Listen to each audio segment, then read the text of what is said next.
കൊച്ചിയിൽ ലഹരി സംഘങ്ങളുടെ അഴിഞ്ഞാട്ടം. നടുറോഡിൽ കത്തിയുമായി പരാക്രമം കാണിച്ച യുവാവും യുവതിയും അറസ്റ്റിലായി. മദ്യലഹരിയിൽ പോലീസിന് നേരെ അസഭ്യവർഷം നടത്തിയ യുവതി പോലീസ് വാഹനത്തിന്റെ ചില്ലുകളും അടിച്ചു തകർത്തു. മറ്റൊരു സംഭവത്തിൽ കൊച്ചിയിൽ വഴിയരികിൽ പാർക്ക് ചെയ്തിരുന്ന വാഹനങ്ങളുടെ ചില്ലുകളും അടിച്ചു തകർത്തു.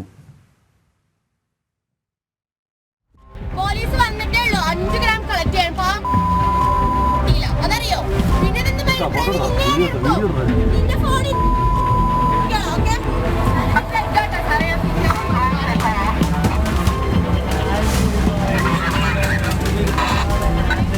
എറണാകുളം പാലാരിവട്ടം സംസ്കാര ജംഗ്ഷനിൽ നടുറോഡിലായിരുന്നു കത്തിയുമായി യുവാവിന്റെയും യുവതിയുടെയും പരാക്രമം. പാലാരിവട്ടം സ്വദേശി പ്രവീണും കോഴിക്കോട് സ്വദേശി റസ്ലിയുമാണ് പിടിയിലായത്.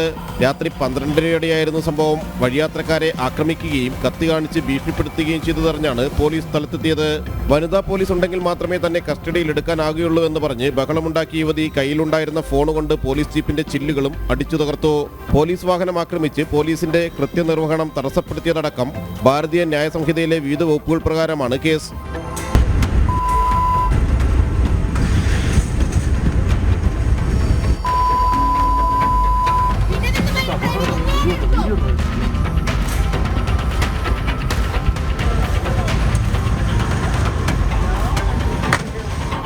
മറ്റൊരു സംഭവത്തിൽ കൊച്ചിയിൽ വഴിയരികിൽ പാർക്ക് ചെയ്തിരുന്ന വാഹനങ്ങളുടെ ഗ്ലാസ് തല്ലിത്തകർത്തു.